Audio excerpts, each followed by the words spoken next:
The Strange Dr. Weird.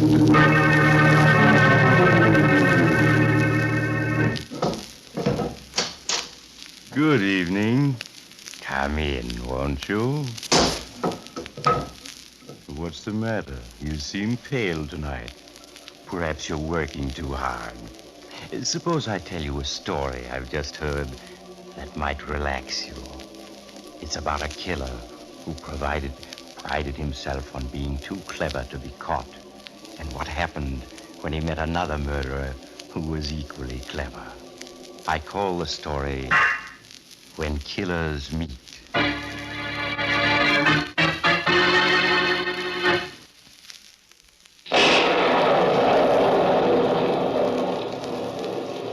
My story begins in a small Midwestern city. It is late afternoon, and two men are crouching in the shadows of an alley in the downtown section. They are Nick Randolph, clever jewel thief, and his companion, Mike Nelson, and they are being hunted by the police. Nick, listen. Those patrol cars, they're all around us. Nick, we're trapped. I'll get us out of it. Have I ever slipped up yet? No, but you did this afternoon when you plugged that jeweler. Oh, what did you have to kill him for? Because he saw me substitute that phony diamond for the real one. His testimony could have sent us to the pen for 10 years. Yeah, and now he's dead. And if we are caught, we get the rope instead. A dead witness can't testify, and we're not going to be caught. Once we get hold of a car, I know every back road around here. I can get us onto one where they'll never dream of looking for us. Yeah? And where are we going to get a car? We're going to have one inside of 1 minute. Look at that guy walking this way. He's taking keys out of his pocket. He's going to unlock that car parked there at the end of the alley. Here he is stopping. And it's his car, all right. Come on, follow me. I'll handle this. Okay, Nick. Oh, excuse me, sir. Yeah? What is it? A gun. What is this, a hold-up? Not exactly. Call it an emergency borrowing. All right, Mike, pick up his keys. We're on our way.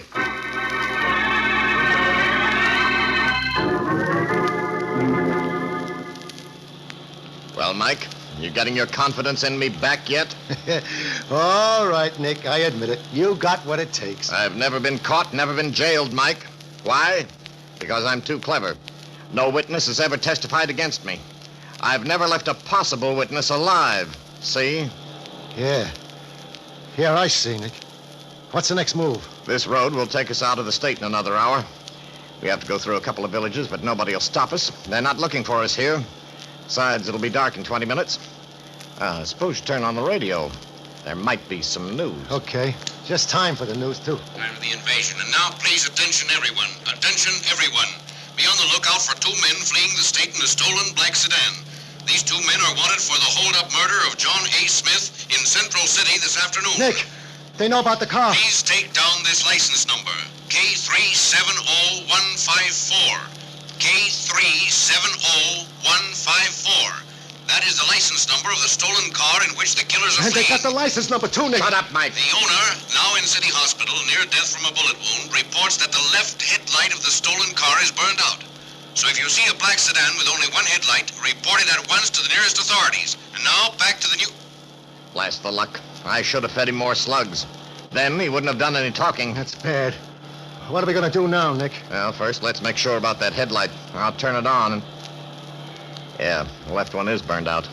Well, that means we've got to get another car or they'll nab us sure. Oh, how are we going to get another buggy way out here in the country? I'll tell you how.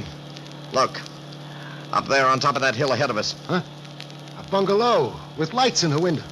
Yeah, and a car parked in the yard. That's the car we're going to get, and nobody's going to know we have it because we're going to make dead sure there isn't a living soul left in that bungalow to tell about it.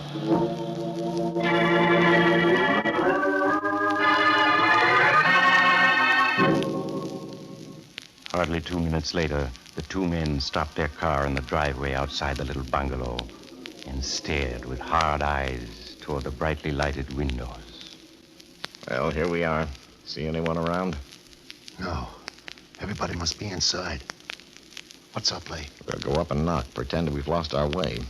Get inside, then make sure we have everybody in the house spotted. And then we start blasting, huh? That's right. And this time there'll be no slip-up. Okay, let's go.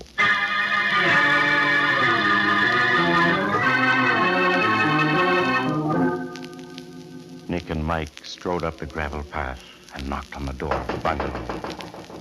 The little man, whose face was twisted by horror and remorse, opened it for them and then startled them by crying out. Sheriff, you're here. Thank heaven you came so quick. What the... Sheriff, what do you mean, Sheriff? Sheriff, I didn't mean to do it. I really didn't mean to do it. Nick, what's the guy talking about? Here, Sheriff, take it. Please take it. It's a poker I killed her A with. bloodstained poker. She's been nagging at me all day, telling me what a failure I was. How sorry she was she ever married me. And then I hit her. She fell and there was blood all over. Say, what is this, Nick? Mike, look. Good grief. It's a woman lying on the floor at the foot of the stairs. And there's blood all over her hair and on the floor beside her head. Yeah, don't you get it? We've stumbled onto a murder. This little punk has just killed his wife. Doctor, with all your experience, what is the first thing you notice about people?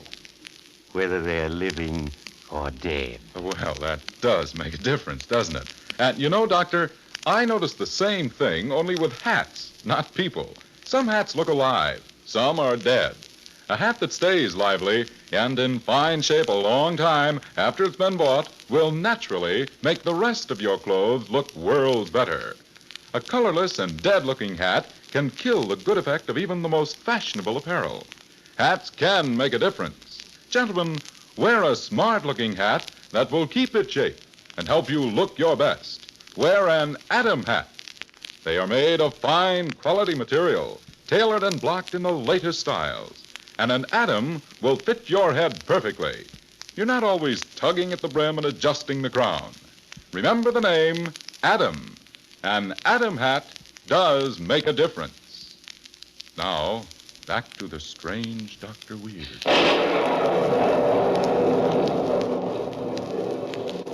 And now I'll continue my story when killers meet.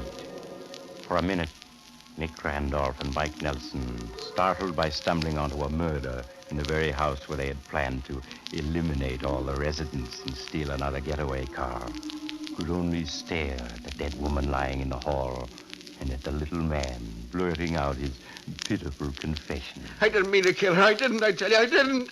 Then brutally, Nick grabbed the little man and shook him. Listen to me. You hear? Listen to me. Yes, Sheriff. What's your name?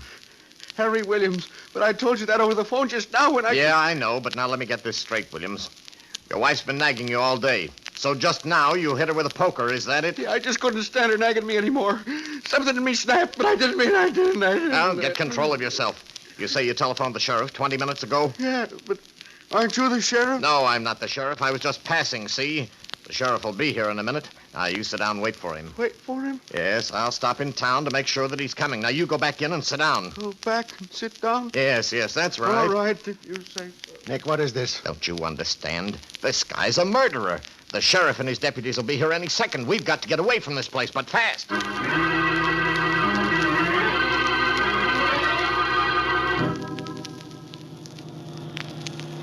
But Nick, I still don't get it. Why didn't we bump him off? Why didn't we even take his car? Because we didn't have the time, you dummy. Don't you see he'd committed a murder?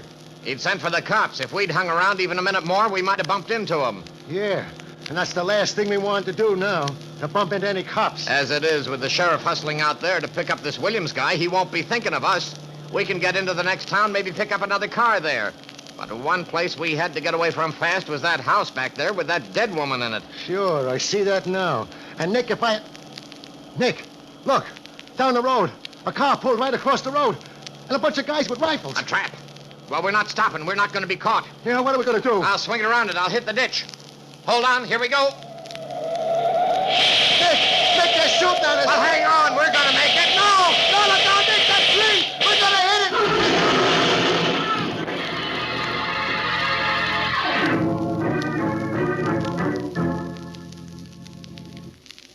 A few minutes later, the local sheriff was interviewing little Harry Williams, whose murder of his wife had thrown such a monkey wrench into Nick Randolph's plans. Now, Mr. Williams, I'd like to get this whole story straight, if you don't mind. Well, you see, Sheriff, I was sitting here in the living room with Nancy, that's my wife, listening to the radio, when the broadcast came on warning everybody to watch for the two men in the sedan with one burned-out headlight. Yeah?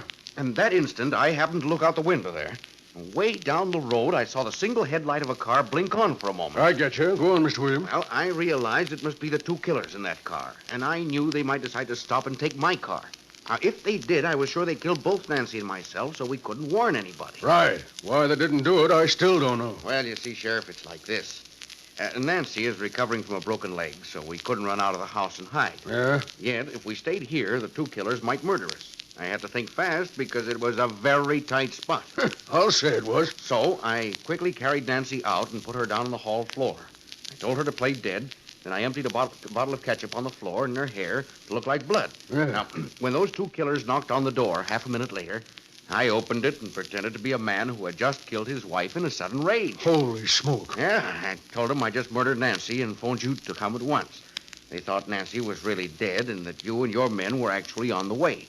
So they turned right around and got away from here just as fast as they could. Well, I'll be darned. You see, I figured to myself, when a killer is trying to escape, the one individual he most wants to avoid is another murderer whom the police are closing in on. Yeah? And they were so anxious to give me a wide berth that they never even touched me. As soon as they left, I phoned you. You set the trap for them. Yeah, well, I guess everything worked out pretty well. Why, it worked out perfect. Say, Williams, with an imagination like yours, you ought to be a detective story writer. Well, to tell you the truth, Sheriff, that's just what I am.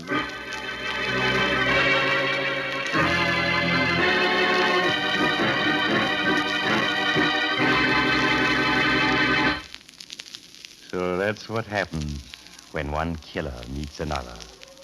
He gives him as wide a berth as possible. Only, of course, poor Nick was fooled. Harry Williams wasn't really a murderer at all. Now, what would have happened if, instead of being just a make-believe killer, little Harry had really been the real thing? Do you suppose that... Oh, you're leaving now. I'm sorry. I hope you'll drop in again soon. Just look for the house on the other side of the cemetery. The house of Dr. Weird.